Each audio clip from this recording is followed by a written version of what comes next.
Because I don't even know. Okay. Is this Nicole? Nicole, is that you? Okay, we're on live now. We should be live on YouTube. Okay. I can add Wanda. You're in a hospital for treatment. Hi, Wanda. The only thing is, while you guys are on, if you're not toking, if you're not talking, you need to mute yourselves. Otherwise, there's going to be all this feedback. We'll do our toking later, or peyote, or whatever it's called. Gosh, I was going to ask if you guys were on something earlier today when you came on. You guys were hilarious. We were just laughing. I just, every time before we get on camera, I go, Shannon, put on your happy face. And she goes, and I laugh every time. So it's pretty funny. Okay, we're just, oops. I don't know what I just did. Where did I go? Here we are. Sorry, I lost my screen for a second there. Okay, we're just going to let a couple people get on. Is that you, Nicole? Yes, it is. What is that picture that you have in your background? Can you guys see the chat? Shannon, can you? Yes, there's nothing in it. Nicole's talking. Oh, comments. Comments. Yes. Okay, good. Thank you. Show comments on stage. I don't even know what that means. So this is kind of like a trial run here because we don't never really done this. But anybody that is on YouTube, I believe if you put a comment below the video, it's going to pop up on our screen and we can answer whatever questions anybody has. How do I get on video? You can only be on video if you have the link for StreamYard. Otherwise, it's only on YouTube. You're only as like a listener. What's the lingo I'm looking for? I don't even know. Viewer. Look at you, Amy. You're like tag teaming it here. She is commenting on the YouTube and she's live on the screen. Oh, because we're live, because you're in here. See, it's going to take me a minute. Anyway, okay, so everybody that's on here, this didn't send me to YouTube. Shannon, can you look at the questions in our Telegram group? Because there's some people that can't get onto Yes. the YouTube link. So we're just going to wait a minute. In the meantime, if you're not a client of ours, you can say who invited you or where you're from or where everybody is from. And we'll just get started that way. Yes, and I will share that. Absolutely. Once we get this conversation started and we can get everybody on that wants to be on. I will share that. Absolutely. Now I have feedback.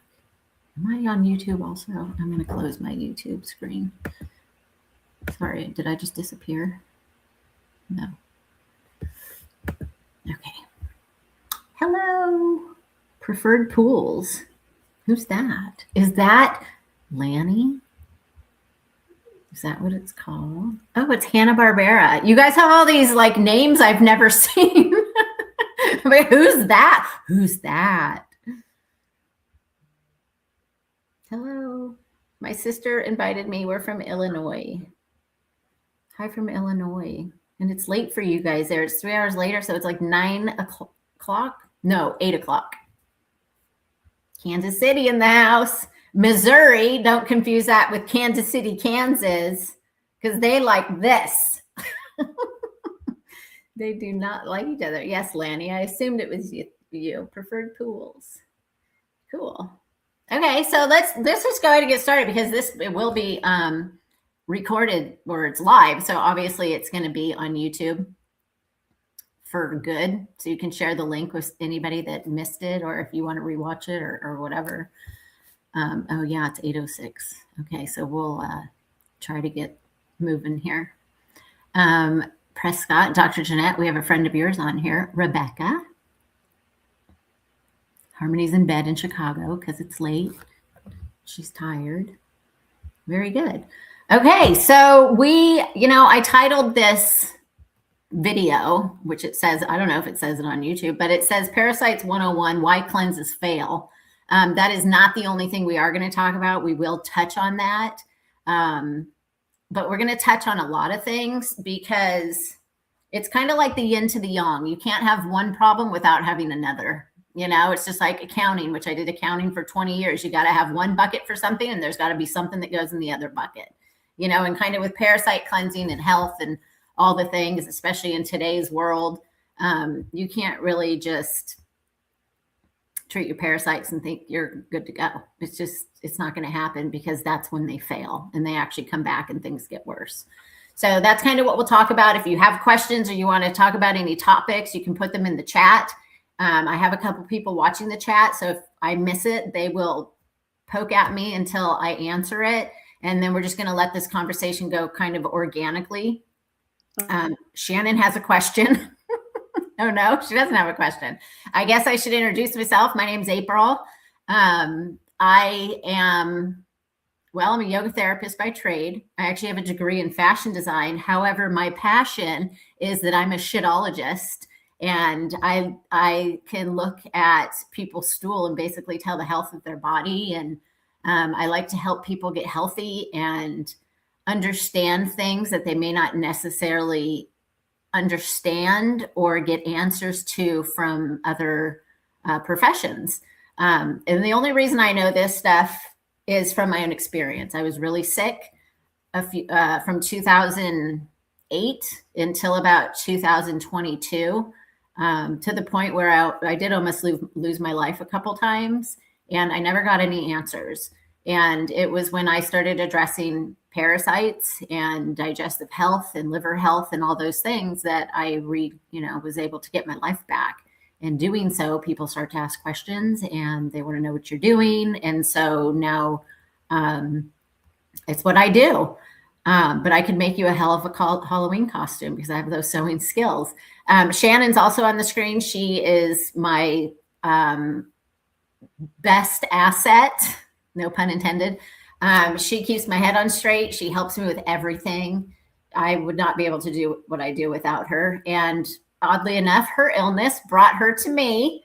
And when we first met, there was no way she could have ever helped me with anything because she was so sick. And now she works, 85 hours a day, and she is nonstop, and she is a fireball. And I am eternally grateful.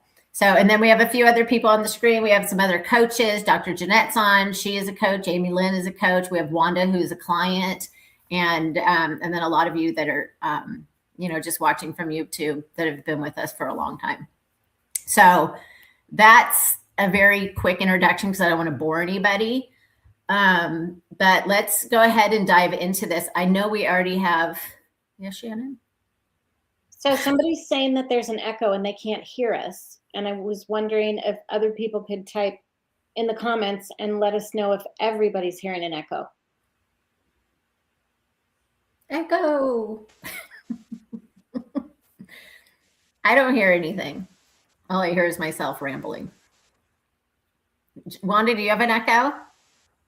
Amy Lynn, are you on YouTube also? No? So you're fine. Everybody's muted on this end, so I don't know what it could be. Okay, so everybody else is saying, okay, perfect. Yes, if you have an echo, you need to mute yourself because it'll pick up any echoes. Okay, cool. I think we're good to go. Okay, so the title, let's address that. Why parasite cleanses fail. Has anybody ever done a parasite cleanse? I mean, I think with the way that they are marketed on social media right now, pretty much everybody in America has probably done a parasite cleanse. And the reason I believe most parasite cleanses fail is because of two things. And the first thing is that when you have parasites, when you have bacteria, mold, or fungus, which I don't think I've ever met anybody that doesn't have any of those. Some might have more parasites than others. Some might have more bacteria than others, but I'm pretty sure we all have all of that stuff. And when you have those things, there's something in the animal kingdom that's called encysted infection. And that's not, I'm insisting on having tacos because today is Taco Tuesday, but it's actually spelled differently. It's spelled ENCYSTED. And in the animal kingdom, you can look it up in horses and pigs, but they have encysted infection. And basically what it means is that some of your infections are encysted. They have their own vascular system inside of your body.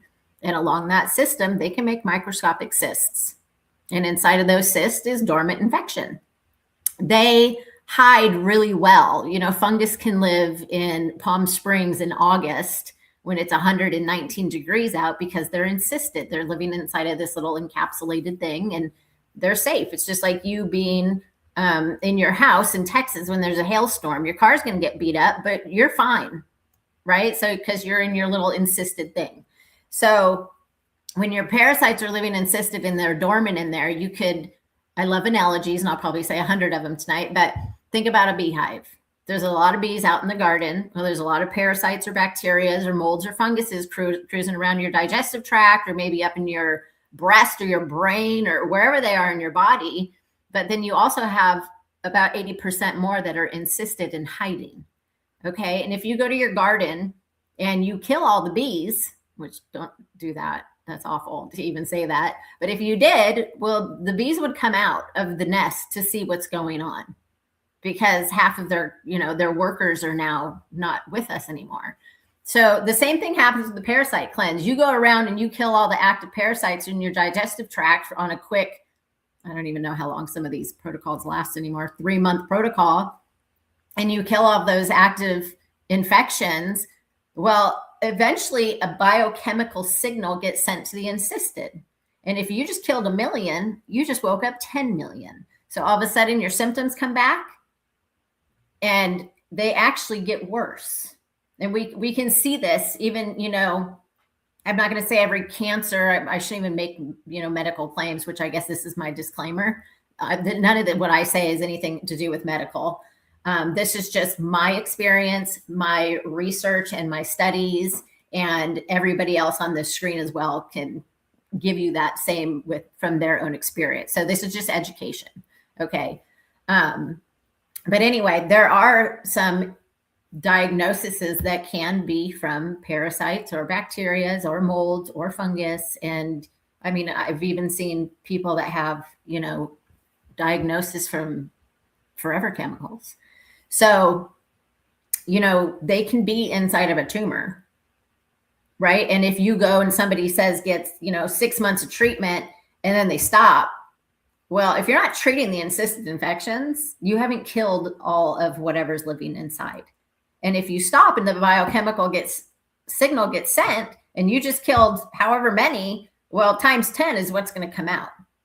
And then we have reoccurrence, right? What is like the go-getter for me when I started doing a little bit of medical school was the word remission. And if that is not the craziest word, because if you actually look it up, it only means that your symptoms are gone for at least a month. Remission doesn't mean you've been cured because you can't say the word cured, but that your symptoms are gone for about a month. In my book, that doesn't mean anything because my symptoms used to go away for a month and then they'd come back with a vengeance. And next thing I knew, I was in the hospital again. And this had nothing to do with parasite cleansing. This is just me being sick. So that's one of the things with encysted infections. With why parasite cleansing fails. And the second thing is because, first of all, people's foundations, they're not being met. Protein in people's diets is not adequate where it needs to be. Probably 90% of America doesn't know how much protein they should probably be eating. They're not drinking the amount of water that they need to be drinking. And their bowel movements are not happening. Most people think one bowel movement every 2 to 3 days is accurate and what should be happening, which that is not the reality. It should be 2 bowel movements a day. And then on top, if you're doing some sort of parasitic cleanse, which I've seen this over and over with, I'll call them acquaintances that have been doing it. And I follow them on social media because they talk about it. And then a few months later, they're in the hospital because they're having some sort of liver problems. Well, if you're not taking out the trash, where's the trash going to go? It's going to accumulate in your body and your liver can only take so much. Your liver does over 500 jobs in your body. It is considered a trash can. And if you're not dumping the trash and the toxins are recirculating back into your body, 95% of your toxins recirculate in your body every time you have a bile release. That's pretty gross. So now that's happening regularly anyways. And now you're going to throw in killing parasites. And now their acidic environment is recycling as well as all the other toxins that you're trying to get out of your body, but you're not doing, that's where the failure starts to come in.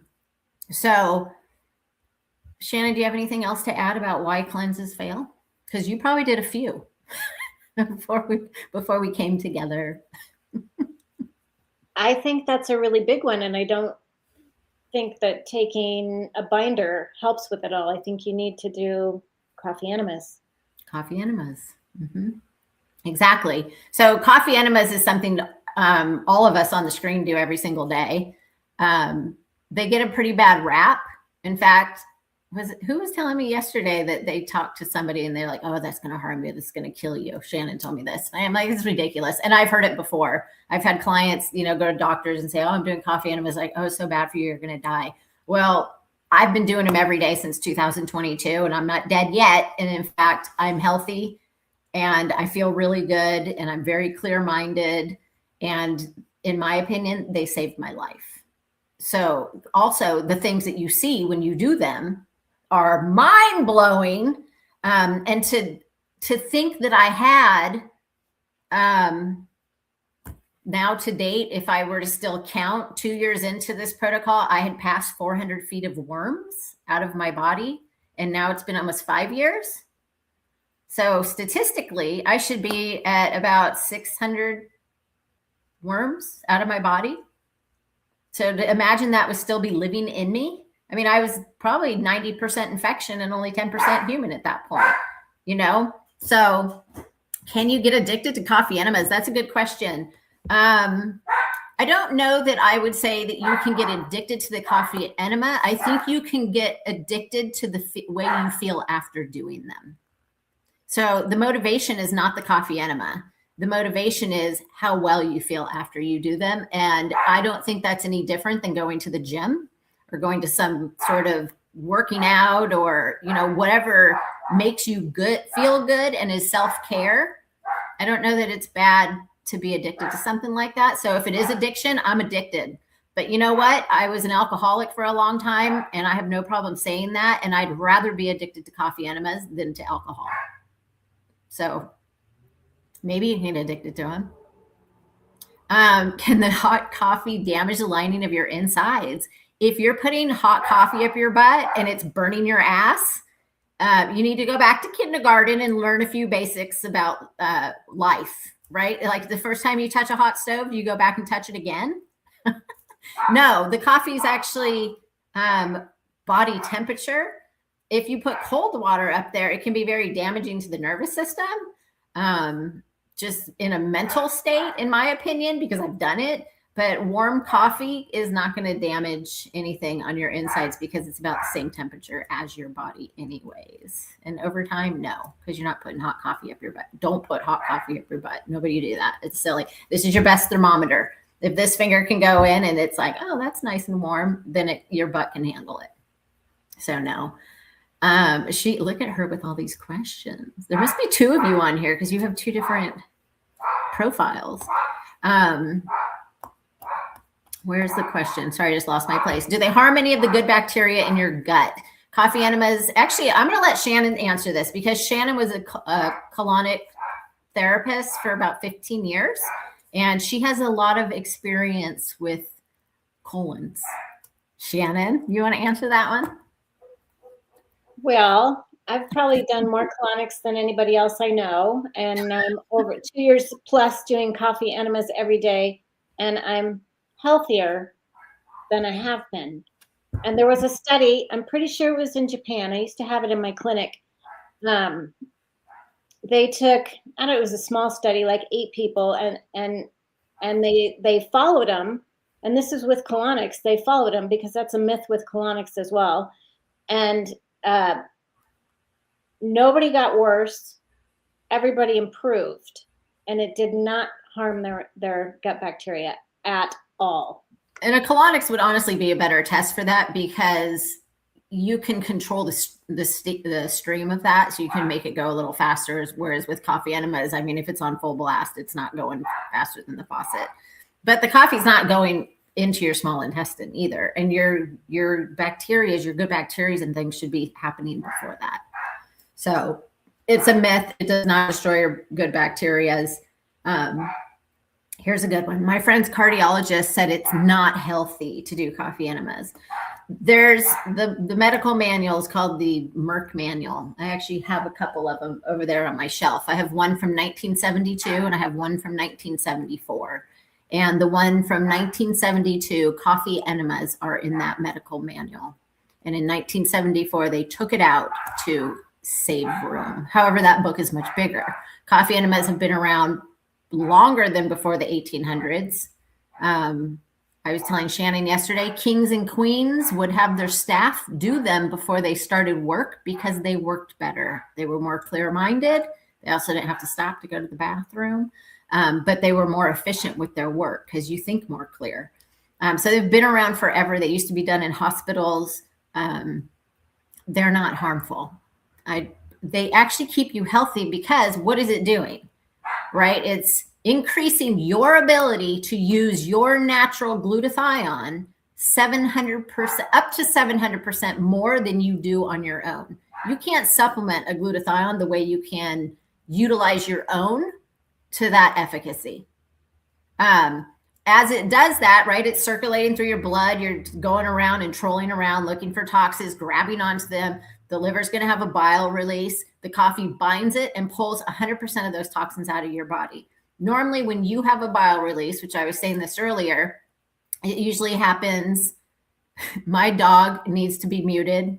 I understand, but she is way outside of the backyard. I apologize. This app that I'm on picks up background noise, whereas Zoom does not, and I can't control that. Maybe if I duct tape, she's got a wiener dog nose. Maybe if I duct tape her nose, that's like dog abuse though.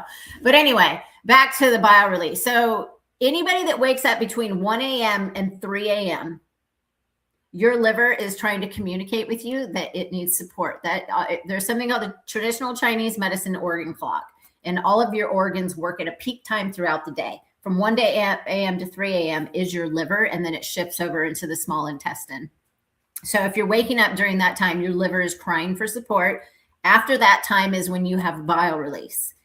That bile release dumps into a part of your small intestine called the cecum, where you reabsorb 95% of those toxins back into your body.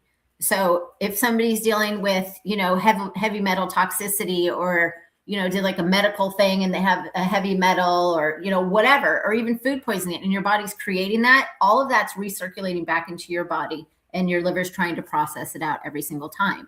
So with an enema, you can have that release. It's sitting there. You can create a bile release with the coffee enema, and you can bind 100% of those toxins and get them out of your body. Why would you not want to do that?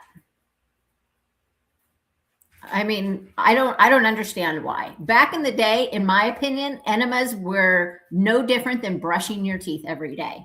Prevention and longevity. Now think about it. If those toxins are recirculating, you're creating a hoarding situation, right? That hoarding situation is what creates the term coined by Hippocrates, which I could never say his name because I want to call him Hippopotamus, but he coined the phrase black bile. You can look this up. And he was the original doctor from hundreds of years ago. That term black bile meant that your bile's recirculating back into your enterohepatic loop, which is basically your liver, small intestine doesn't make it through the cecum because now it's thick and sluggish. So it's circulating back up. That's your enterohepatic loop. Over time, that starts to allow your infections to creep out like crab legs. And back in the day, we know they used astrology. They used to follow the stars to know like where they were going. They used a lot of astrology for a lot of things. So the crab legs, the infections would start to spread, is where the term cancer came from. So it's from 100,000 years ago. It's not like cancer was just created. However, I'm going into a whole tangent here with this because now I'm on a roll. So he termed black bile looked like crab legs when the infections started to spread because they had this beautiful toxic environment to thrive in. Okay. And it doesn't matter how toxic it is because they can go encysted and they can hide. So now we have the term cancer. Well, comes along the Rockefellers many years later, and they're like, oh, cancer, we can treat the cancer. Okay, but what was the crab legs that actually created that? Let's talk about that. What were the infections that created the crab legs? What was the toxic environment that allowed them to do that? So if we're not cleaning the colon and we're allowing these toxins to recirculate, we're all walking around just waiting for some sort of diagnosis to come and get us. Does that make sense? Yeah. Yeah. So if you clean your colon and you pull the toxins out of your body with intention daily, maybe these things won't happen to us because we're not recirculating all these toxins in our body. And Lord knows when you do coffee enemas, you do start to see a lot of parasites coming out of your body. Every person that we work with has passed a few infections. I'm calling them infections, parasites, are bacterias that our country says that we do not have in the United States. And I'm not in a lab. I'm not looking at people's buttholes and I'm not pulling things out of them. This is actual people's life experiences showing this.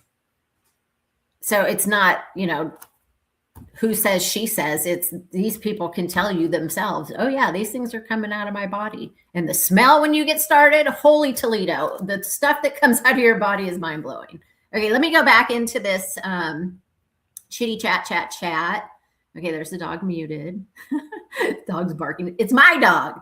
She's 955 years old and she barks if the wind blows.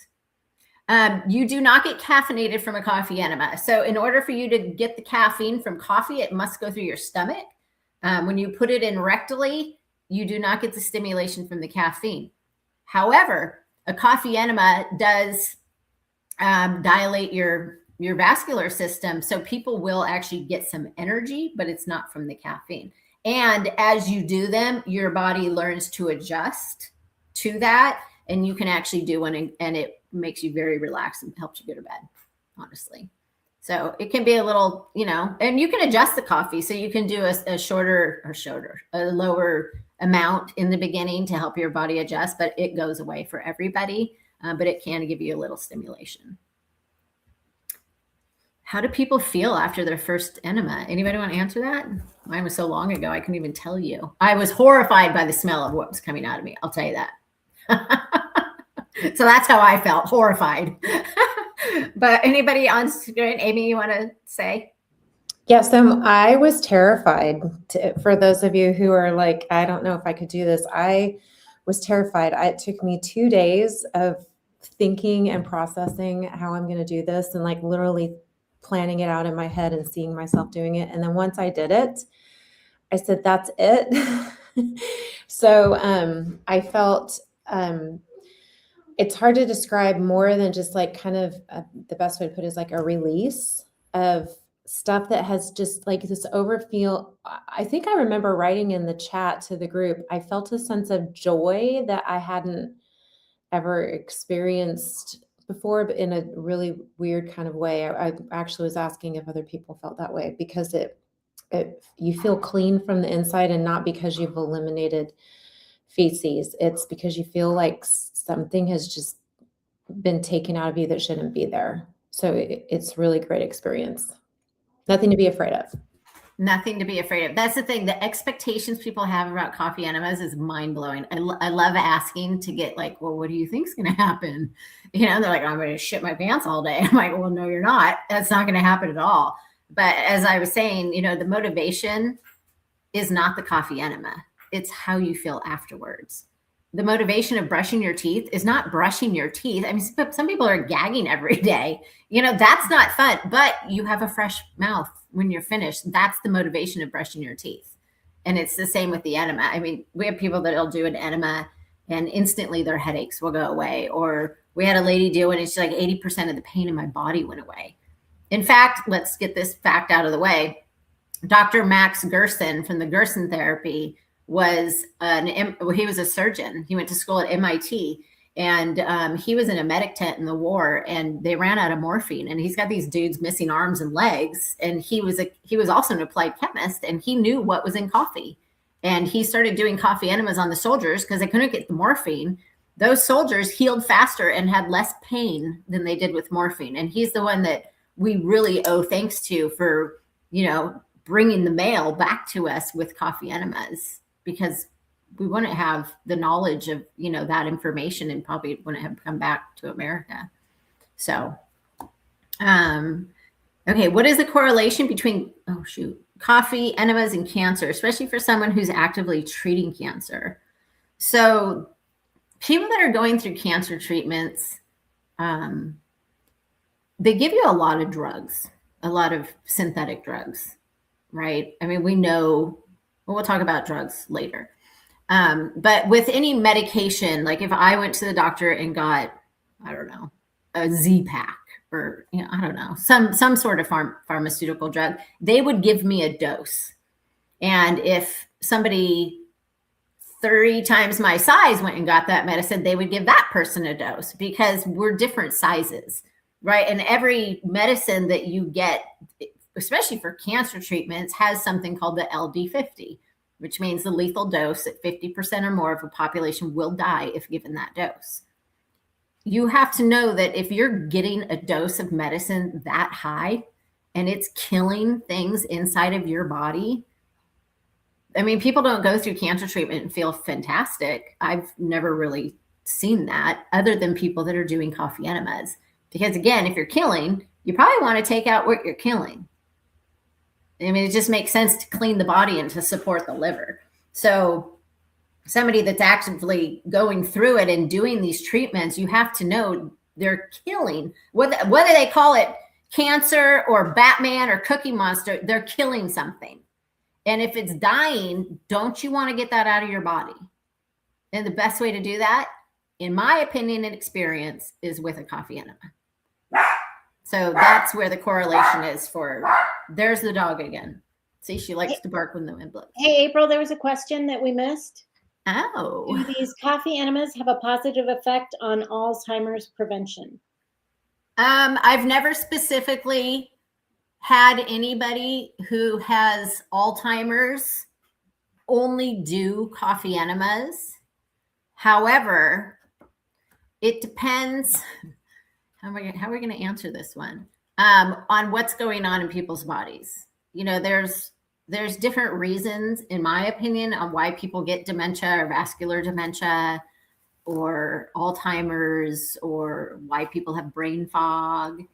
I personally think, well, it's going to depend. If somebody, Alzheimer's prevention. Yes, my own mother has dementia pretty severe. And I don't want to get that. And I do know that when your liver is backed up, and if it can't utilize things properly in your body, and it can't clean things out of your body has to store those things. And, just like bilirubin, or, they say that cholesterol stores in your arteries, or you might get glaucoma in your eyes, or you can get, cholesterol, even bilirubin down in your tissue and your muscle. Well, is it because you're not cleaning it out of your body, so your body has to store it? And we know our bodies will store things as far away from our heart as they can. And what's one of the furthest things away from your heart? Right here. So I think a coffee enema can have a positive effect on any diagnosis, personally. You also should know that encysted infections, let's go back to encysted infections, they live very happily inside of us. We're kind of like an ocean. What did you say? We're like an ocean. And encysted infection can live happily inside of your body for a really long time, and it can pass through your womb to your children. So maybe ask the question, is it hereditary or is it encysted? And do you want to get preventive, or you just want to expect it to happen? So it'd be a longer conversation than that. I mean, there's many rabbit paths we can go down, but we're going to avoid going down the rabbit holes right now. But in my opinion, it is, in my life, it is prevention. And think about when you do the enema, it's cleaning your blood. And do you have vascular dementia? Do you have Alzheimer's? Like, how do you know which one you have? And what was the actual trigger I mean, who, even just these 5 people on the screen, has been given a wrong diagnosis? Right? So maybe that's not what it is. I don't know. There is a doctor who I don't know, but a friend of mine does, who did a study, and they had 20 cadavers, and she was teaching in a school. And if I can remember her name, I will remember it. I don't remember it right now. But anyways, see, maybe I have dementia. I'm just kidding. I do not. But anyways, of those 20 cadavers, she told the students, 10 of them have the exact same thing. And I want you to go look at all of them until you figure out what they have. And I don't know that they knew the diagnosis, but they had to, look at the cadavers, and they'd been cadavered already, and they had to look at them and see what similarities they had. 10 of them had mushrooms growing on their brains, and they'd all been diagnosed with dementia. So that's fungus. So that is research. So we can prevent that if we have the right tools. Okay, did I skip any other ones? No. Is there any more in there? Oh, wait, yeah. Does your poop have a certain color or smell indicating the ick is in there? Yes. So I was actually looking at a group that I'm in, and it's cadavers. It's people that have passed away. And petrifaction is a word that they use with dead bodies. And this guy had marbling because his vascular system was not the way it needed to be. It had a lot of infection. But anyway, petrifaction means that you have something inside of you, and if it's in there long enough, it actually starts to rot inside of you. And so when you first start doing coffee enemas, you'll start to get a lot of black stool out. And that's because it's been in there so long, it's starting to rot. The statistic is that the average American is carrying around 17 to 23 pounds of backup stool in their body. And in today's age, I would guarantee you that that number is much higher. I would guarantee it. So depending on what's in there, the smell, when I started, I was doing 6 to 8 enemas a day. I was taking herbs and supplements to help clean myself out and to kill infection. And the smell, it could have been like rotten Chinese food that somebody was laying in the street and pouring like real natto on top of every day and stirring it up and putting more just smelly stuff on top of it. It was very, very gross. And I was determined to get all of that out of me. And it made sense to me as to why I was so sick. So it can smell in the beginning, but now it's nothing. What are crab legs? So that goes back to the Hippocrates when he was talking about people not doing enemas and not keeping their bowels moving, that the bile gets sluggish and actually starts to get thick. And so we have these sphincters, just like our veins have, we have movement in our bodies, and fluids are supposed to go certain ways. And if things are thick, they can't get through that. Let's call it a flap, right? Like a little flap. They can't get through there because there's not enough fluidity. And so instead of it going through, it actually circulates back up to liver and then has to recirculate in the body. So that is what he termed black bile. And when the black bile started to happen is when parasites, bacteria, mold, fungus, whatever it is in the body, even, forever chemicals, asbestos, or like leads or whatever, they can start to recirculating back into the body, and they can start to affect the tissue. The infections can start to move and create more encysted infection. And that's what looked like crab legs. I hope that answered your question, Diana. So if not, you can rewind in a little while because it'll be on there. So Kelly said the first time she did an enema, she felt very refreshed. Nicole, I'm assuming the mask over your face is because you smelled the first time you did enemas. Do you have to do them every day? Our clients do them every day. They have to, because we're taking herbs and supplements to kill things, and I don't want it sitting in your body. So yes, you have to do them every day if you're working with us. For maintenance or just for feeling good or just to be Joe down the street who just wants to have longevity, he doesn't have to do them every day. You don't have to brush your teeth every day either. You probably do. It's kind of the same thing in my book, but you don't have to, but you could. It won't hurt. I've done them every day for over 4 years, except for the days that I've done, gallstone and liver stone flushes. Those are the only days that I haven't.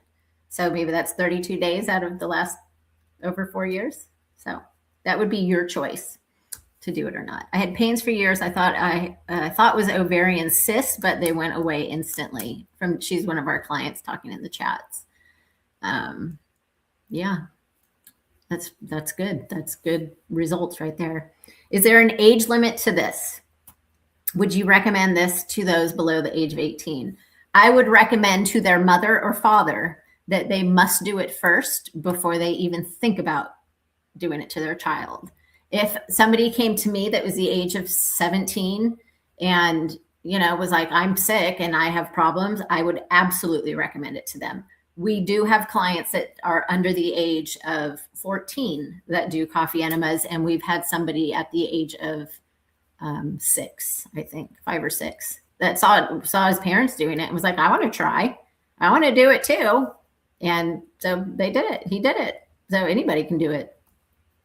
It's of course situational on, who it is or what, whatever, but yeah, people can do it. It's probably just less coffee. Not as much coffee for those little bungholios. Okay. This comment, I can't believe how amazing I feel. It's awkward in the beginning, but you definitely start to like the feeling you feel afterwards. It is awkward in the beginning because things are supposed to come out. They're not supposed to go in. And, that's what we've been taught. But once you get the hang of it and you start doing it, it's fantastic. You feel so clean. You feel so good. And there's been times that I sit in the car, and I've told Shannon this a lot, that I get in the car and I'm like, I cannot believe how good I feel. You'd never guess that I'm 78 years old, would you? I'm not 78, but you do. You feel really clean. You feel really good. Okay. Certain water and coffee is preferred, recommended, but in a pinch, how do I see this comment better? In a pinch, you can get coffee from a gas station and use it. And that's 100% true. I have many times. The ABC store in Hawaii has fantastic coffee, and you can use that if you're in a pinch. Something is better than nothing, and done is better than none. So good water, yes. RSO or RSO. We're not talking. You don't want to put all that up your butt. RO water is fine. Filtered water. I use distilled water. Personally, that is what I recommend to people. I would not use my tap water. But in a pinch, I will get coffee from a gas station if I have to, if I need to do one. Who halted the good news on these if they've been around for years? I've only heard my whole life that enemas were bad for us. Well, it's the medical system. If people are healthy, there's no money. If people aren't sick, you don't have to treat them. So 1974 is the year that the book that I have where they were taken out. There's a lot of loopholes in the medical system, and there's a lot of things that have happened in the past, which a lot of people are aware of. I mean, let's put our tinfoil hats on and be the conspiracy theorists that all the truths are coming out. I don't believe the medical system is here to keep us healthy. And Dr. Jeanette can talk to that. She's right there on the screen. She is a doctor. So I'll say it because I say a lot and I don't really have a filter, but your doctor's not here to save your life. You're his customer. The insurance company, he is their customer. And if he doesn't sell drugs, there's a problem. So if you're doing coffee enemas and you're staying healthy, okay, Shannon, when's the last time you went to a doctor?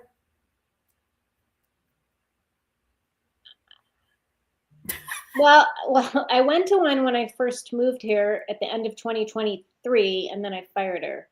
I fired her. I got some testing done, and she wanted to do stuff that I'd already done before that didn't work. So it's been so many years. So many years. So many years. The last doctor I actually had was when I was at my sickest point. I had a doctor who was an allergy doctor up here in Westlake, and he would let me come into his office when my body would start to freak out. It wasn't an allergy attack. I was told it was allergies, but he would let me come into his office and he would give me a shot of epinephrine. And I would sit in his office for 5 minutes or 10 minutes maybe to make sure that it was going okay. If not, he'd give me another one. And then I'd leave. He's no longer alive. And that was in probably 2015 or 14. And I did go to the hospital when I got a concussion when I was racing BMX. So that's a lie. But they really didn't do anything but run some tests on me. But I had to go because it was emergency. Anyway, so I haven't been to a doctor since. So if you're healthy, I mean, if I broke my arm, obviously I'm going to go. If I crash and get a concussion, I'm going to go. Well, now I'm going to go to Dr. Jeanette if I really need some help, or, other doctors that I work with. But if you don't have problems, you don't need to go. And that's one less customer. And I like, look around your neighborhood. There's medical offices everywhere, because everybody's going. Once you have somebody on a cholesterol medicine, and then they get on blood pressure, and then they're probably going to put them on another blood pressure medicine, you have a customer for life. You're messing with the chemistry of their body.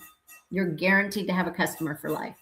So if we don't do coffee enemas, we probably need to have a doctor, because we're going to have some medicine and, buy into their whole thing. But if you're healthy, you may not need it unless there's some emergency.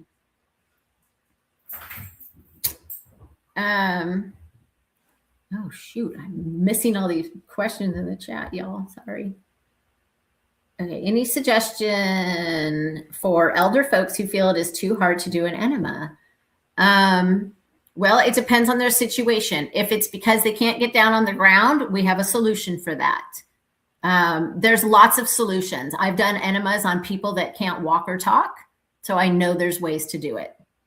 And we work with people in that situation. I personally, in that door right behind me, I have a massage table. I lay on a massage table. It is my self-care. It's the best time for me to take care of myself. So you don't have to, I mean, if they sleep in a bed, they can roll off a massage table. So there's ways to do it. And we do help guide people through that if they need help. Or we just go over and do it for them. I've done a lot of enemas, first timers on people, because they're like, I just don't know how I'm going to do this. And I go, I'm going to do it for you. Come on over. It's no different than a colonic therapist. You go in their office and you let them put a thing in your butt, right? This tube's a lot smaller. I've heard someone say that parasites should be in our body because they eat the heavy metals. That is not true. They do not eat the heavy metals. No way. No, I'm going to say no to that. There's good bacteria and there's bad bacteria. And I've heard of people getting parasites put into them. And I would love to talk to that person in about 35 years. I would never let anybody put a parasite in me. There's no way. We should not have these things inside of us, period. In my opinion, we should have good bacteria, and our colon should have certain bacteria in them that naturally help to eliminate parasites. And there's things that you can take to remove heavy metals. I mean, I took zeolite for I don't even know how long, bottle after bottle, probably for 3 years. It didn't do anything for me, nothing. So that comes down to supplements and how they're regulated. And if there's research behind them, if there's third-party testing behind them, I could put anything. I could put this lip stuff right here in a little capsule and I could sell it to you as a probiotic. Nobody's testing that stuff. You can sell it on Amazon, make millions. Nobody's testing that stuff. You have to do your research, but your parasites are not going to eat your heavy metals. I'd love to know who said that, and I'd love to see their research, because I guarantee you there's none. Anybody ever heard that? Dr. Ned, have you ever heard of that? Parasites eating your heavy metals? You're like feeding it to them.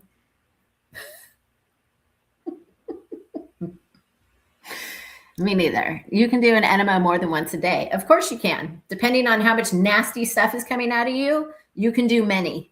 I had a client once who was doing 18 a day. And every time he was getting stuff out and it was atrocious. And so he just kept going until he felt clean. So you can do as many as you'd like. Have you experienced any side effects from coffee enemas? How many coffee enemas have I done in my lifetime? At what frequency do you do coffee enemas? Have I had, the only side effects I've had from coffee enemas is improvement. That's it. Or a lot of house cleaning because I have crapped on the floor. Other than that, I've only felt better from them. Anybody else? Anybody has had side effects from doing coffee enemas? I'm assuming you mean bad side effects. Nobody on this screen. I mean, maybe the first time you do one, it can be a little frustrating if you don't really know what you're doing. And, you know, the thing is expectations are stepping stones to failure, in my opinion.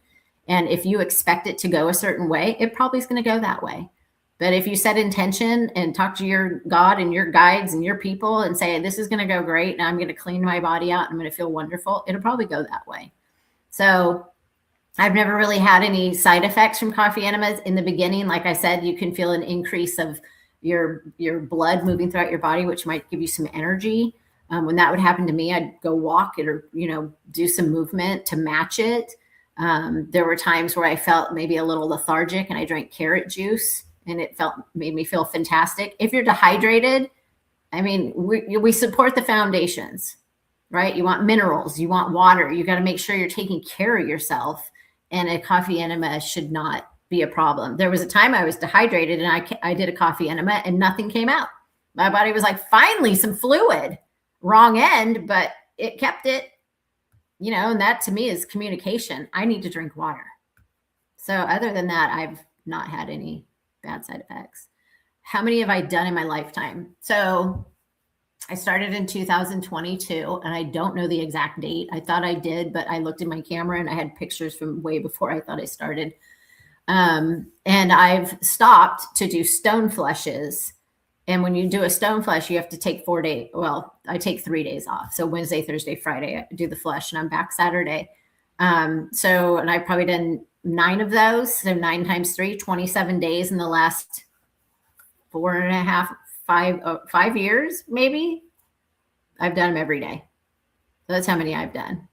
Shannon's done probably more because she used to do colonics and she did those every day. At what frequency do I do coffee enemas?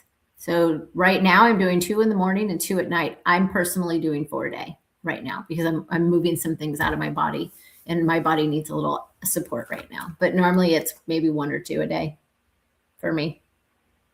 Usually 1 when I'm on a good track. Anybody else want to answer that question? What your frequency is? I mean, some of you are doing a hell of a lot more than me. Go ahead, unmute yourself and say something. I do 4 a day. 4 a day. Her nickname's 4 a day. Amy Lynn, how many are you doing?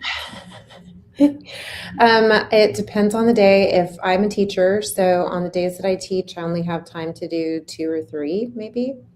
But on the days when I have longer periods, I might do up to 6. But I don't do that as an expectation for those who are new. I don't want you to set that expectation that that's what you have to do. It's where I'm at in my journey. And I started having some changes where the supplements were hitting other things hard. And so I kept having stuff come out and I was wanting to get it out. So I kept doing more. So for those of you who are saying, I don't have time or I don't know that I can see myself doing that many a day, committing to doing 1 a day is what I started at. And then as I learned through my journey and started experiencing things, because everyone has a unique experience, which makes it fun. We get to share all of our experiences together and encourage one another. And then you can kind of go from there. So don't let that overwhelm you. Yeah, everybody's experience is different. Mm-hmm. My one regret when I started, because when I started, I only did 1 a day. And I did that for a long time. And my one regret is that I only did 1 a day. Because when I started adding more, I started feeling so much better. Makes sense. You gotta listen to our bodies and not the brain that thinks it knows everything about our bodies, because our bodies are so intelligent. Unbelievable how intelligent our bodies are. Okay, anybody else want to add? Wanda, Jeanette? If not, we'll go to the next question. But what if my doctor said he did a test and he says I don't have parasites? This is an interesting conversation because I have a doctor I work with and she does parasitic testing on people. And she's like, and I know it's not true. None of it's true. Well, in the 1990s, I don't know the exact year. I researched until I'm blue in the face and I can't find the exact year. However, I've been told by higher powers, it was 1994. There was a law put in to our medical system that there are certain parasites that humans cannot be tested or treated for. So the FDA and the pharmaceutical companies got together and put a panel of people together, and they went around the United States and they looked at different areas to see if people showed signs or symptoms of different infections. And if they did not, they passed the law that that parasite did not need to be tested or treated for.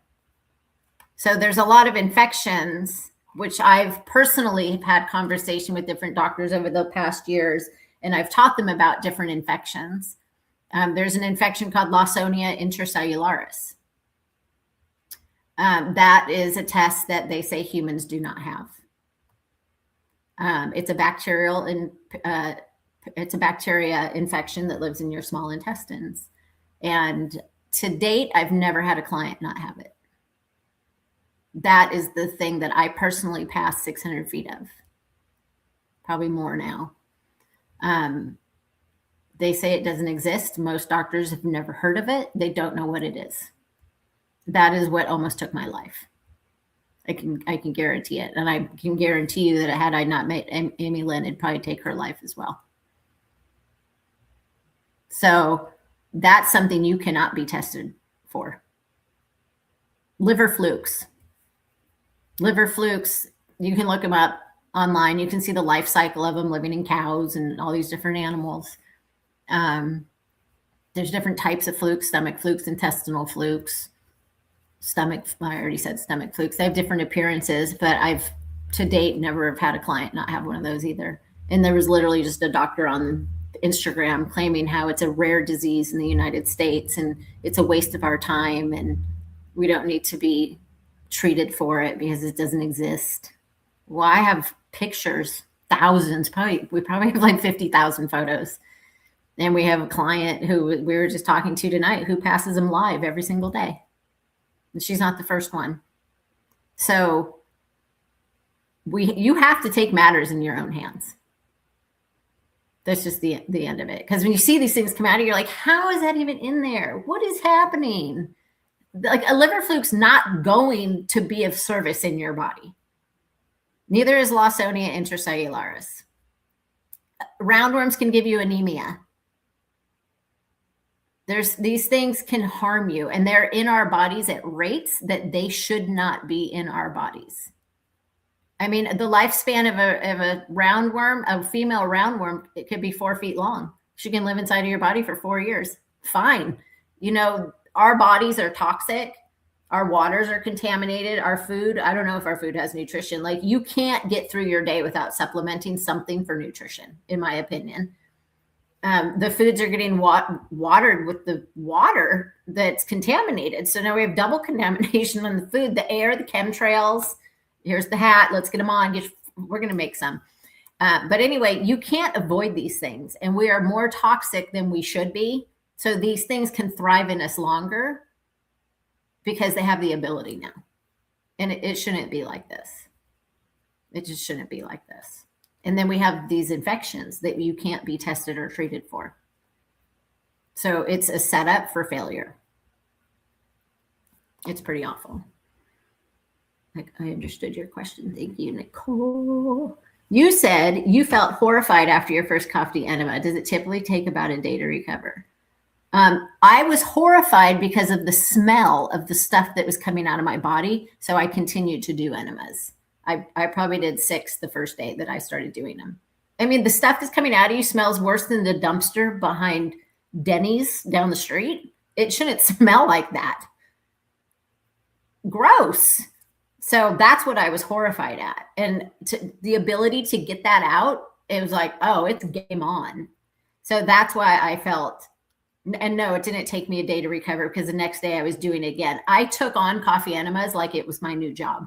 And I was doing them as often as I could around the clock. I was doing them all the time. Amy Lynn did not feel horrified either. I think she was asking me because I did. If I'm 12 hours a day, when do you suggest this be done? AM or PM? If you're working 12 hours a day, is that what you mean? I'm going to assume you mean if you're working 12 hours a day, when do you suggest this be done? You can do morning or night. It doesn't matter. Just get it done, in my opinion. I'll get up. If I have to travel and I have to leave at 8 o'clock in the morning, I'll get up at 6 to do an enema. It's going to make my day that much better. So you fit it in and you discipline yourself to take care of yourself, I guess. I would say the first time or two, give yourself a little more time. Yeah, give yourself time to learn how to do them. But once you learn how to do them, it doesn't take very long. Oh, yeah. Thank you for clarifying that. You can do one in the morning and one in the night. You sure can, because your trash can, you're constantly trolling your body. Your body's smart. Your liver's doing what it's supposed to without you telling it, hey, it's time to go to work, right? It's always working. It works hardest from 1 a.m. to 3 a.m. So do you want to take out the trash before you go to bed, or are you going to dump the trash when you wake up? Or maybe you're going to do both. So sometimes we have people do both because our bodies, our liver can push toxins out, but we may not be caught up with eliminating them. So sometimes you have to give your body that extra support and that extra enema to take more trash out so you feel better. What else do your clients have to do? Or is it just the coffee enemas? It's basically just the coffee enemas. They must check in with us. They send us photos every day. We have the best photo album ever. We take herbs and supplements. We have enzymes. They must meet their foundations. We coach. What we do is a coaching and education program. We do Zoom calls. This is a live informational call. We've never done this before, but it's time to educate people. It's just time. Our world is sick. People are sick, and it is not right. When you look at somebody and they tell you what they've just been diagnosed with, and deep in your heart that could have been stopped and prevented, it is time to share knowledge. So that's why we're doing this. But we have group calls with our team or our clients. We educate on everything because you can't heal physically only. You have to heal mentally, spiritually, and physically. And to have the group of people that we have for the support that we have with each other is, it's huge. It's a blessing because everybody's going through it.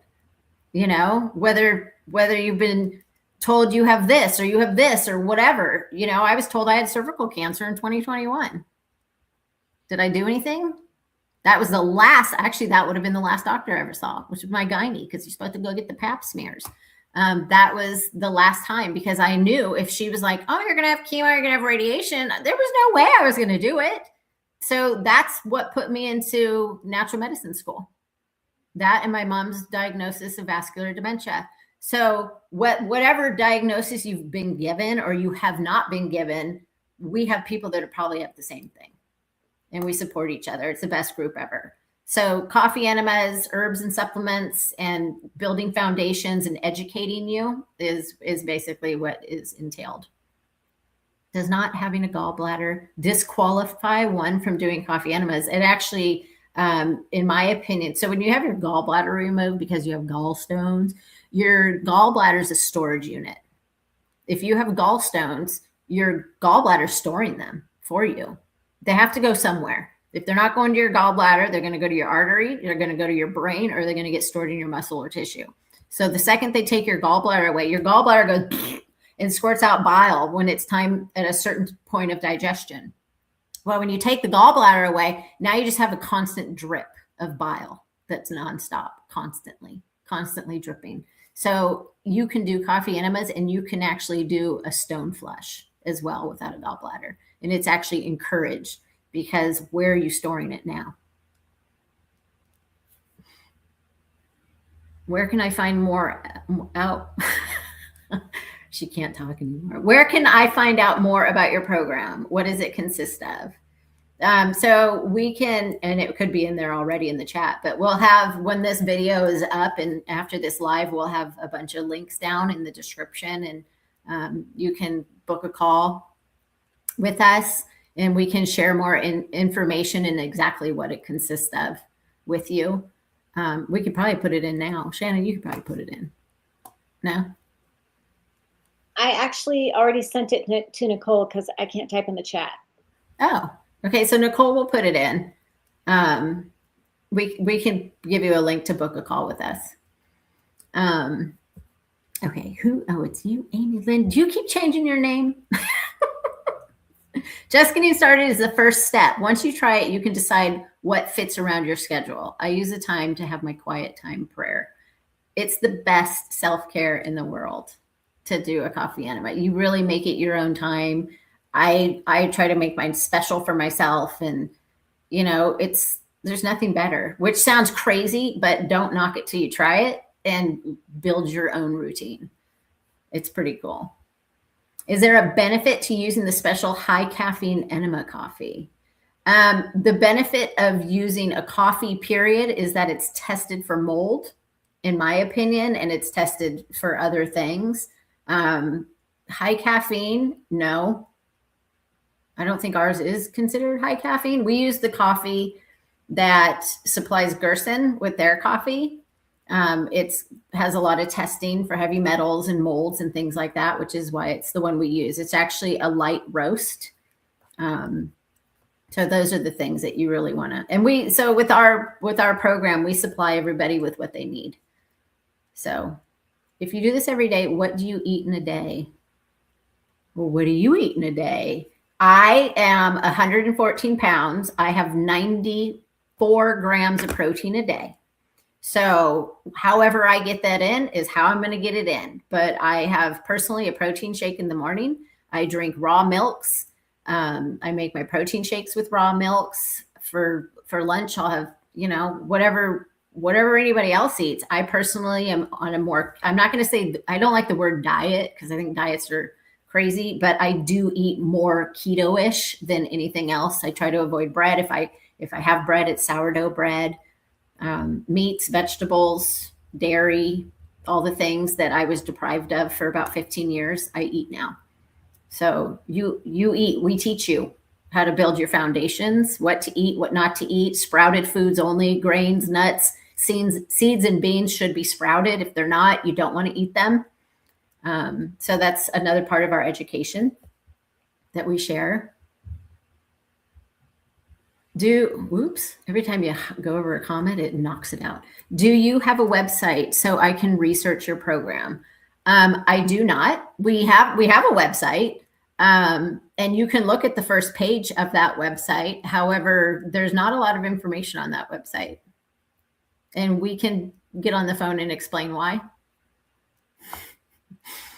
I don't know how better else to explain that to you, but we do have a website. We actually are a church.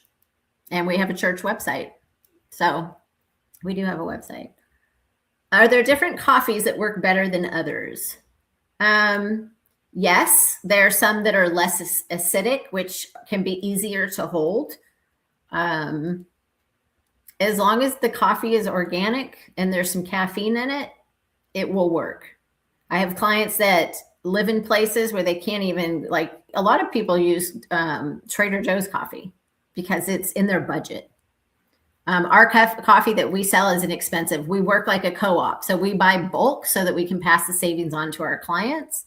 But it's not a public store. It's only for our clients. But in a pinch, I would use anybody's coffee if I needed to do an enema, because I know it has caffeine. I know it's going to go in. It's going to pull toxins out. It's not going to go directly into my small intestines and start dumping toxins in there. So at the best, it's going to get toxins out of me. So at that point, I'll use anything personally, if I have to. This girl says, I have felt worse doing enemas, including heart pounding, nausea, and dizziness. The advice is do more enemas or to hydrate, eat something. Well, you definitely want to be hydrated for sure, because if you're not hydrated, your body's going to retain a lot of that fluid. And eating possibly, and like I said, in the beginning, when I started, there was times I felt lethargic, like, holy crap. And I personally believe it was the toxins being stirred up. So I stuck to it until I got used to it. And then I increased and started pulling more toxins out of my body personally. But like I said, you can reduce the amount of coffee to get started. We've had a lot of people do that. Heart pounding, again, it's the dilation of the blood vessels. So it's pulling more energy. I matched it. I went and burnt energy so that I could kind of match my heart rate. Personally, that's what I did. This comment, though, I don't know which name of yours is in there, which is your first name or whatever. Gaia Beliza, which that's a pretty name. If your name's Beliza, that's pretty cool. But anyways, that feeling, heart pounding, nausea, dizziness, gives me PTSD to when I was my sickest, because my body was controlling me. I was afraid of my own body because that would start happening to me for no reason. And there were times that would start to happen. All of a sudden I start to get hives. My throat would start to close. And I'm like, my body's killing me. This temple I'm supposed to take care of is trying to kill me right now. I was terrified of my own body. That doesn't happen to me anymore. If I get hives, which I've had them once since I've been on this protocol, I did enemas and they went away. I have control of my body now. I can make my heart rate go crazy, or I can slow it down if I want to, which I do. I intentionally go to classes and I do a lot of breath practice, you know, Wim Hof stuff. I do all kinds of stuff like that. But that feeling is what brought me to my knees every time I thought I was going to die. There's nothing worse than being afraid of your own body, in my opinion. And that goes away entirely over time. So I understand that feeling. It's not fun. They told me that too. I don't know what that's too. What if I'm taking ivermectin? Doesn't that kill the parasites? So write these words down. Anybody that's on here that's not a client of ours, write down these 2 words. The first one, just write down bacteria twice. We'll worry about spelling later because you'll be able to figure it out. The first word is bacteriostatic, S-T-A-T-I-C, static. Like you're not going anywhere. Bacteriostatic. The second word you're going to write down is bactericidal. You put those 2 words into YouTube, you're going to get an 8th grade biology teacher teaching you about the 2 different kinds of medicine in our world. And if you think about the words, they tell you what they mean. Static. You're stopping it. You're suppressing it. You're just putting a stop to what's happening. Versus cidal, suicidal. So a bacterial static medicine is anything you're going to get from a doctor. Anything from a pharmacy, a compound pharmacy, a Mexican pharmacy. People go down to Mexico to get drugs all the time. I'm guilty. I used to do it. But that's a bacterial static medicine. When you take a bacterial static medicine, it suppresses your infections. It suppresses them, and it uses your immune system to do so, which is why they wipe out your good bacteria. Okay, it suppresses them. When you take that medicine away, the growth continues. And remember, we were talking about chemo and high dose of drugs, the LD50. Every bacterial static drug has an LD50. The lethal dose at 50% or more of a population will die if given that dose, which is why you have dosage. Thank God. However, it doesn't work for everybody. Okay, what's a bactericidal medicine? When you take a bactericidal medicine, they eradicate your infections. When you take it away, there is no more growth. And there is no LD50. So it depends on where you got your ivermectin from. So it depends. Are you taking your ivermectin? Is it suppressing your infection? Or is it eradicating your infection? And that should tell you if it's going to kill your parasites or not. And that's what I'll say on that. Do your research. Dig deep into medical and start asking more questions. I asked too many questions. This is what happened in natural medicine school. I started asking way too many questions and they did not like it. Nature's great, right? I mean, we have a lot of plant medicines. We have a lot of plant medicines that we don't have access to. Why? Ask the questions and see if you can figure it out.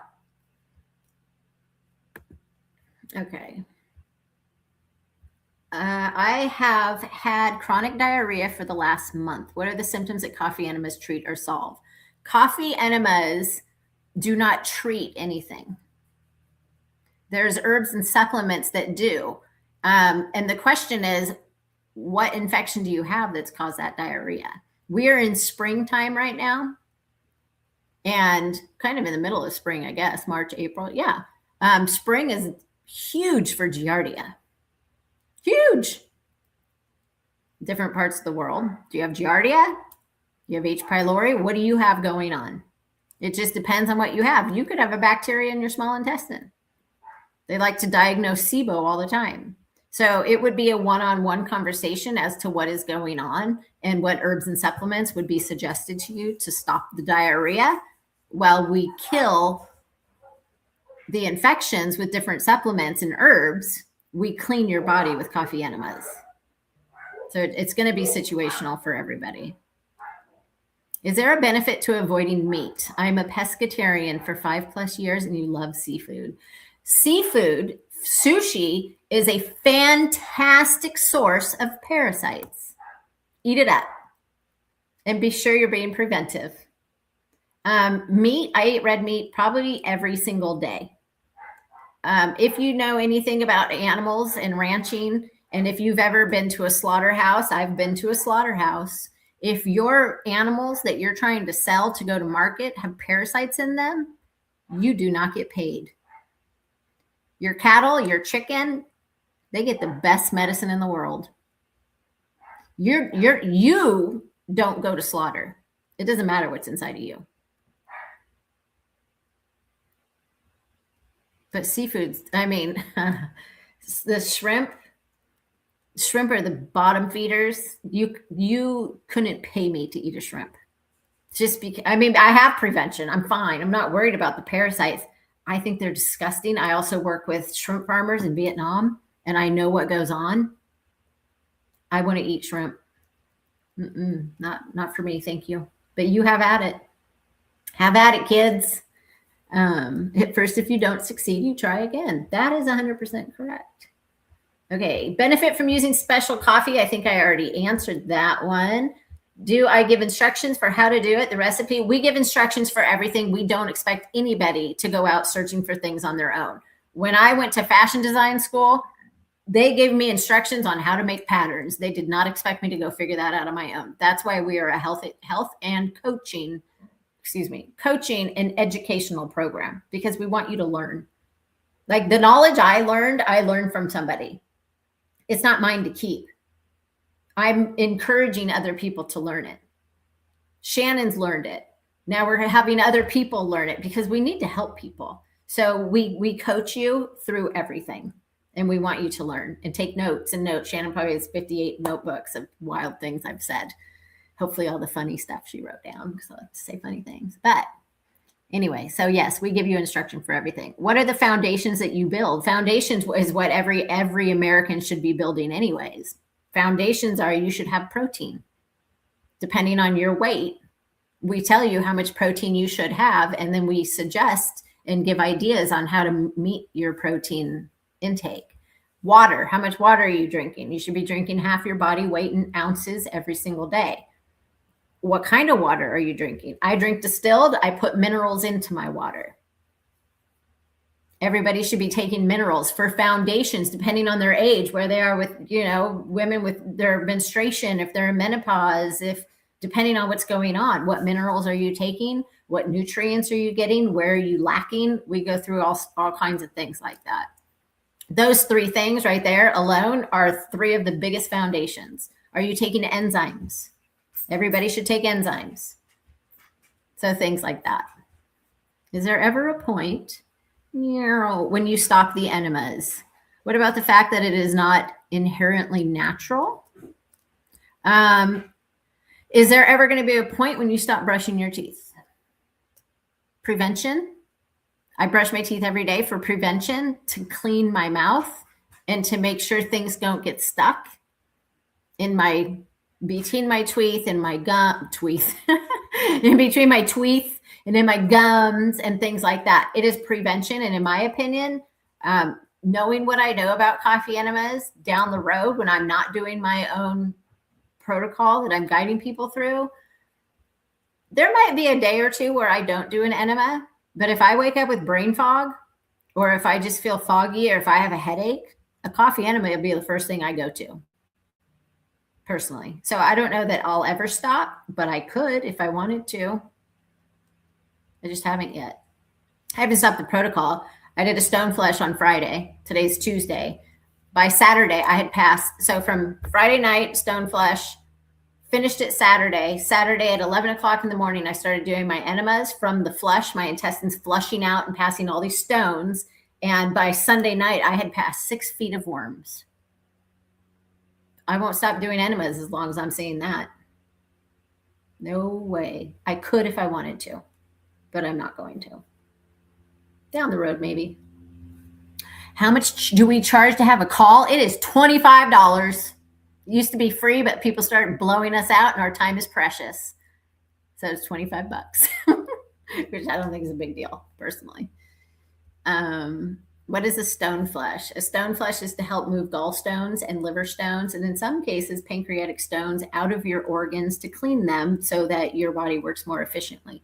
Women in the ages of their late 30s that start getting chronic headaches is usually connected to gallstones. I've heard doctors say that they're hormone related because they'll remove gallbladders now at pregnancy for prevention. You don't want to get rid of your gallbladder. You can clean it out. Back in the day, I don't know what year, I mean, in the 1900s, the fishermen, if they had a gallbladder attack, they would do a stone flesh on the boat. Every single one of them carried Epsom salts on those boats for that very reason. I mean, I've had people that are just extremely backed up and have heartburn. They can't do a stone flush. Well, just drink some Epsom salts. Give yourself a flush. You can do that.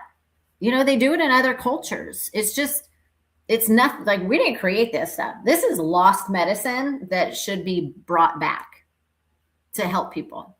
So a stone flesh is that you're removing your gallstones and your liver stones and you're eliminating headaches and helping the body. You're basically having a oil change, so to speak. You're getting out the sludge. So that's what a stone flesh is. I could talk more about it, but I've done both the coffee enema and a gallbladder cleanse. Nothing came out of me when I did the coffee enema. Why should I try doing the coffee enema again? The coffee enema is to pull toxins that you should not see. Without herbs and supplements that we recommend to people, you're not going to see anything unless you're taking them. You're just pulling probably stool out, but you are getting toxins out. You're just not going to see them with your eye. They're 80% are microscopic. So if you're not taking something to kill things, you're not going to see anything. I wonder if anything came out when you were doing the gallstone flush. Usually it's nice to have people prep with coffee enemas, then do a stone flush, because we need to get a lot of that stool out of the way in the first place. So it's not, coffee enemas are just a big part of our protocol. It's not the only main player in the game. There's other main players. Where do we find about joining the group program? I'm going to put my website. Actually, I'm going to disappear maybe off this camera for a second. I'm going to find the link that you can book a phone call with us. Nicole's been trying to post it. Okay, well, I'll go get it because I think I have access to comment right here. Oh, okay. I do not. So when you book this, it's going to ask who referred you. If I don't know you and you're, whatever, put whoever invited you to this, or just say from the live Zoom. So we know who you are. I'm going to go off screen for a minute and see if I can get the the link, and maybe you can hear me. In the meantime, you can ask questions and Shannon can answer, or whoever else.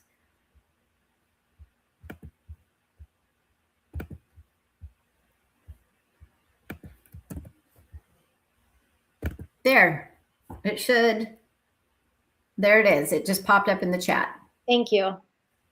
Hopefully you guys can copy it and write it down. If not, you can ask the person who referred you to or told you about this, and they can send you the link also.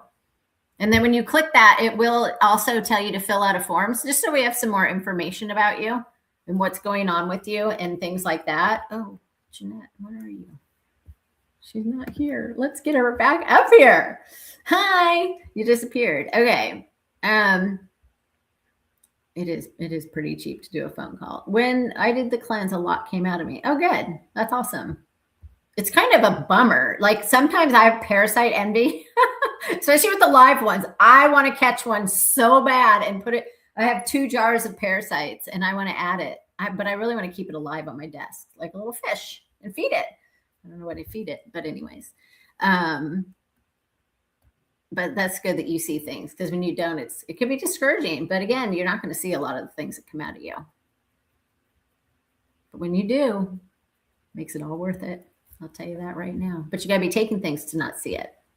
So, okay. So I've made it through all the questions in the chat.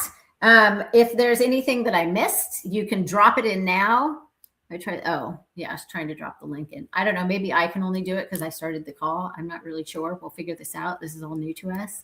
If you have other questions, you can book a call.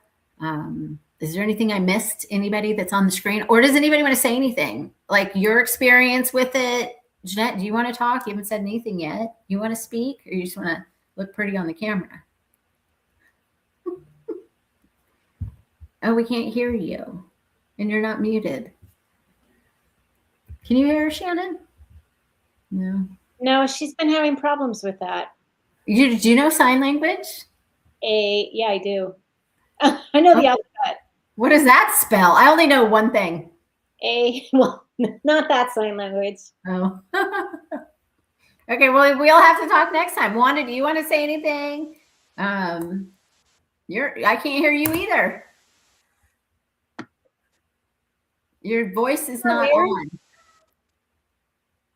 I don't know why. Nobody's voices are working. My cat's meowing. Let me see if I can. April, can you speak to how the parasite cleanse helps with women who are facing menopausal symptoms? Yes.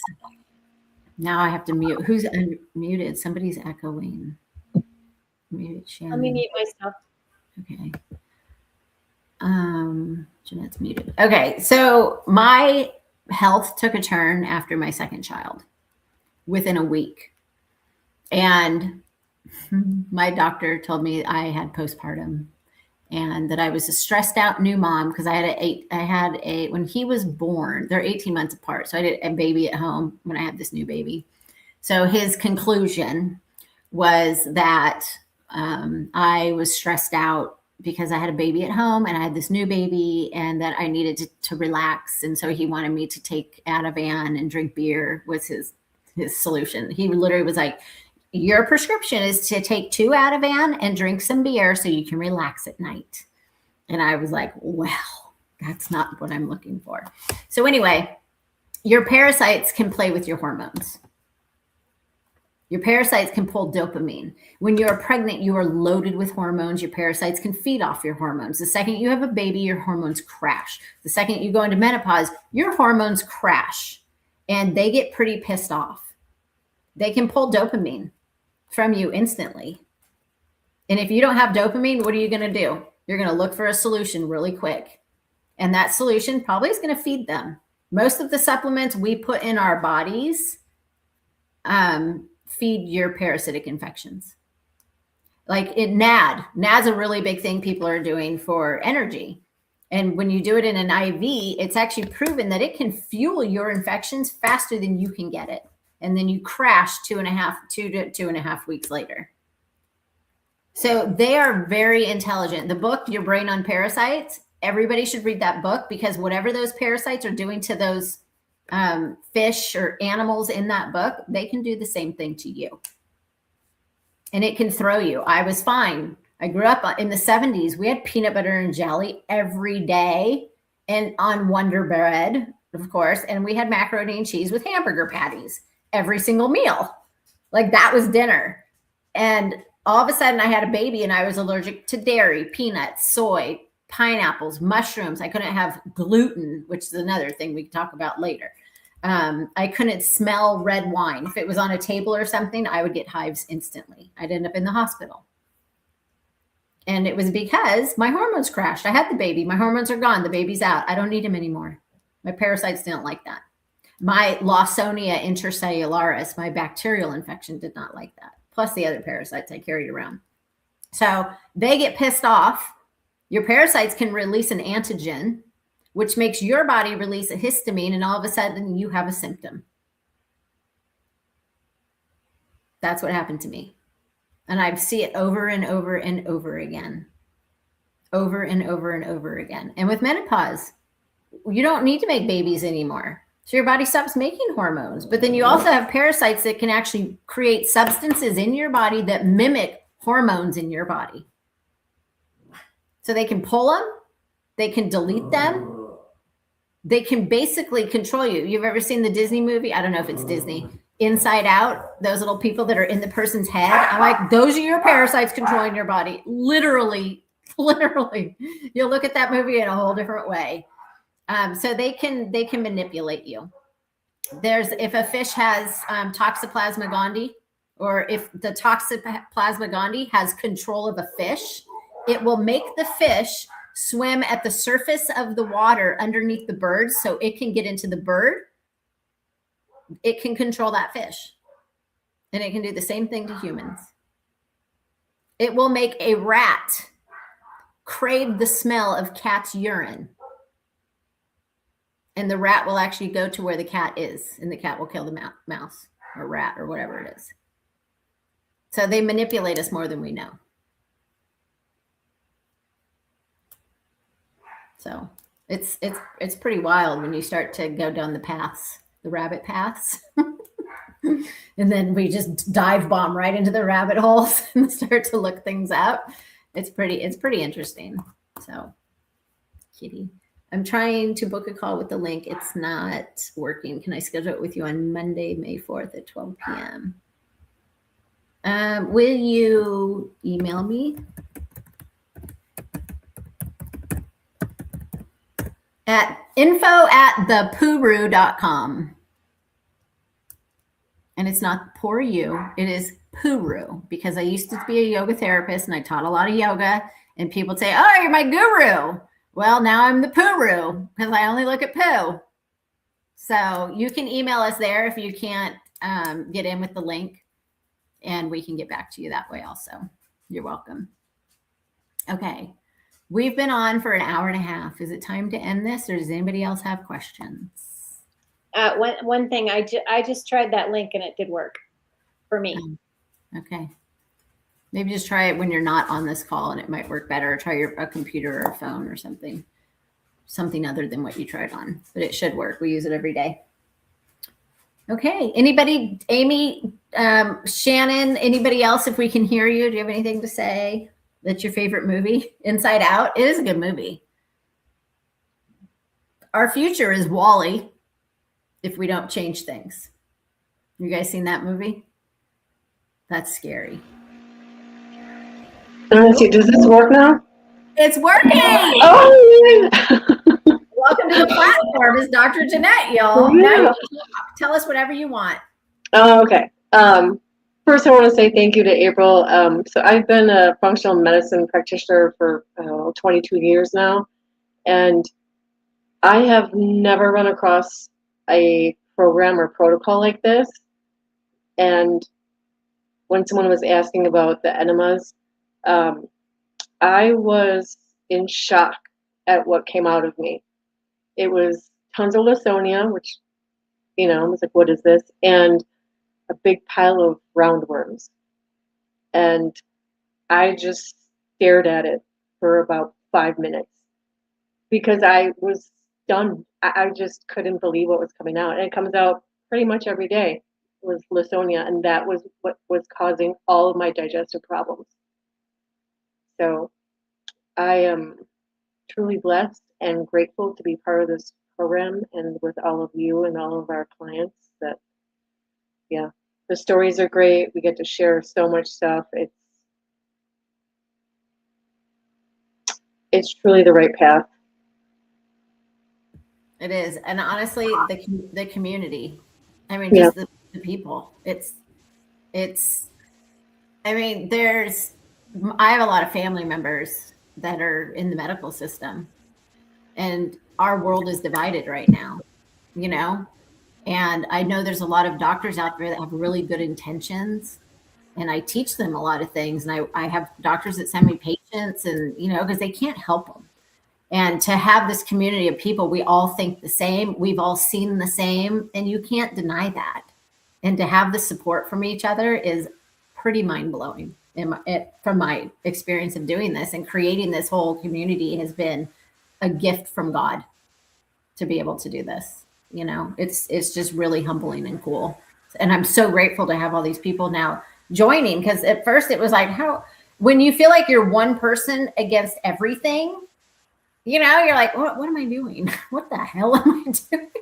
You know, and now we have this community and people wanting to help people and encouraging people. And it's just, it's such a cool thing to watch it grow and expand, you know.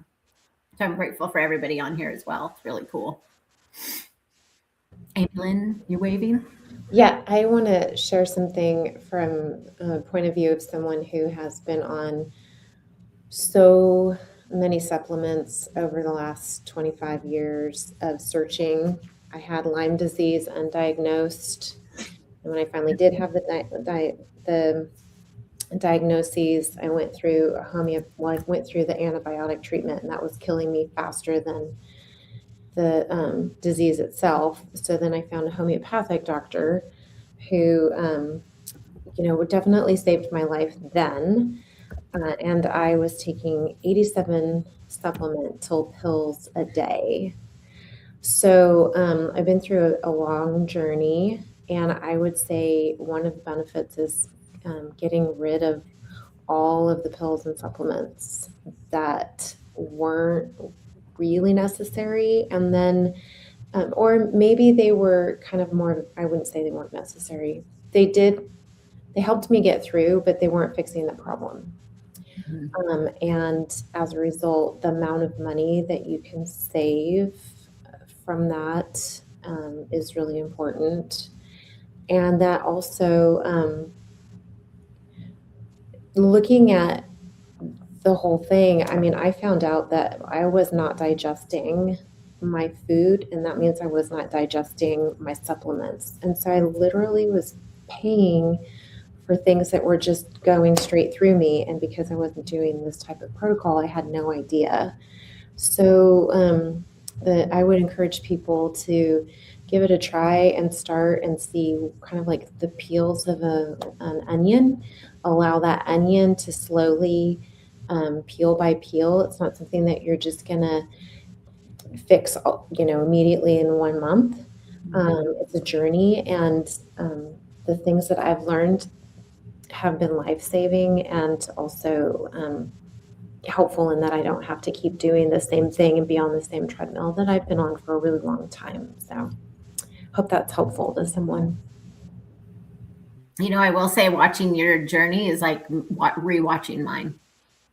You know, I was so sick, and like the stuff that comes out of you, I'm like, I gotta go find my pictures. I could rally with her right now. Like we could go head to head, you know. And I was spending probably, I would say, up to probably $2,000 a month in supplements.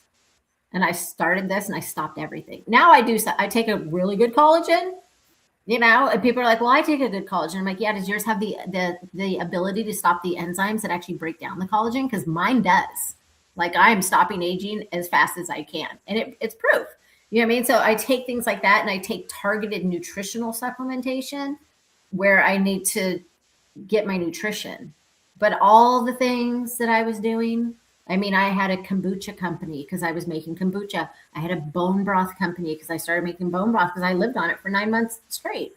You know, and then I was like, oh, I'll try this supplement. And, you know, it was like, well, you got to do this supplement, or you got to take this. And then it's on MySpace that you got to take this supplement. You know what I mean? And it's like, no, it's Facebook, and you got to try this. If you're autoimmune, you got to take methylene blue. You got to do this.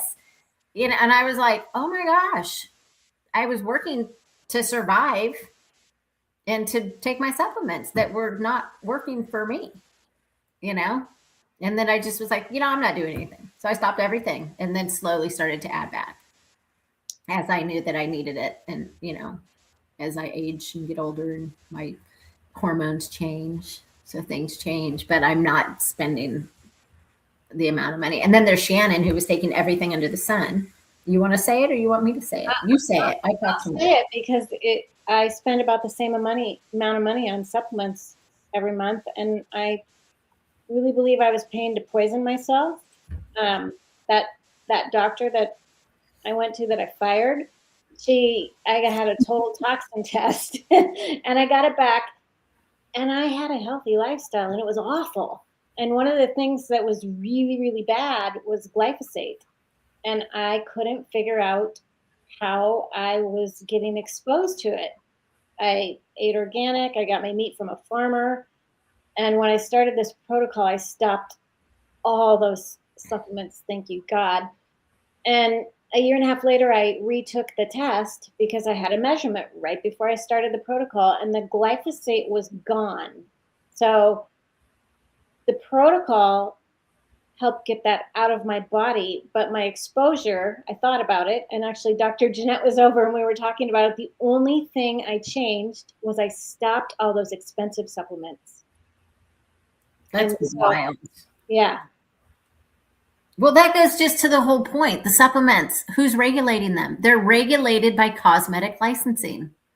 There's no supplemental licensing. Even if you put something on Amazon, until there's a class action lawsuit, nobody's looking into it, which is why whatever you take, which is why we sell the supplements we sell, because there is clinical testing, there's research, and there are third-party tests. The protein powder we take, how many times do they test it? 350 times. Nobody's doing that. But it's also, the company's been around for 70 years for a reason, because you have to have results.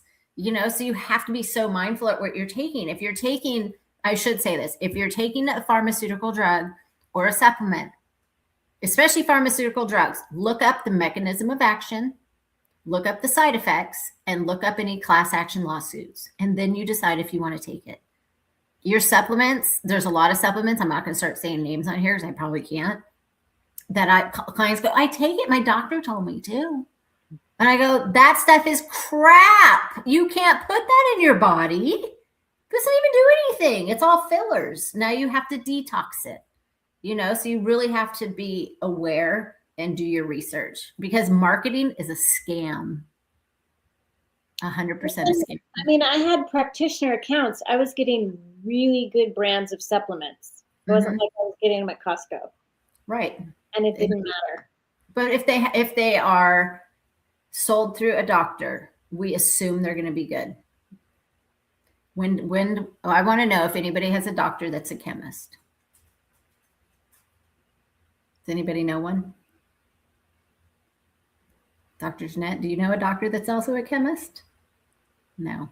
So they don't know what's in those supplements. And you guys, you can call the people that make certain brands and say, put it in a jar with my name on it. And they will. It's already made. You can sell it too. So you really have to do your research. And we do this. If you work with us, I've had lists of 87 supplements sent to me. And I go through and I research every single one of them for you. So it's really important to know what's going in.